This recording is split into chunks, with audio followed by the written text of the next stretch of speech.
অমর একুশে বইমেলার ১৬তম দিনে আজ শুক্রবার ১৩ মার্চ ছিল মেলার সর্বশেষ সাপ্তাহিক ছুটির দিন।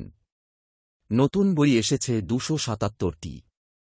বইমেলা সকাল ১১টা থেকে রাত ৯টা পর্যন্ত চলেছে। এবার মেলায় মোট ৫৪৯টি প্রকাশনা প্রতিষ্ঠান অংশ নিয়েছে। এর মধ্যে বাংলা একাডেমি প্রাঙ্গণে ৮১টি এবং সোহরাওয়ার্দী উদ্যান অংশে ৪৬৮টি প্রতিষ্ঠান রয়েছে।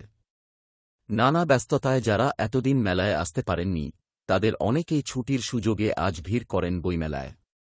শুক্রবার বিকেল থেকেই মেলার বিভিন্ন প্রাঙ্গণে পাঠক ও দর্শনার্থীদের উপস্থিতি বাড়তে দেখা যায়।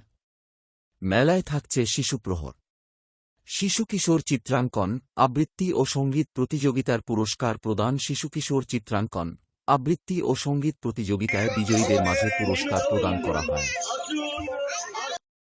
বইমেলায় অভ্যুত্থানের স্মৃতি থাকছে জুলাই চত্বর, বৈষম্যবিরোধী ছাত্র আন্দোলনের স্টল, জুলাই গণঅভ্যুত্থানের পূর্বাপর প্রেক্ষাপট, আন্দোলনের ইতিহাস, অভিজ্ঞতা ও বিশ্লেষণ ভিত্তিক নানা বই পাওয়া যাচ্ছে এই স্টলে।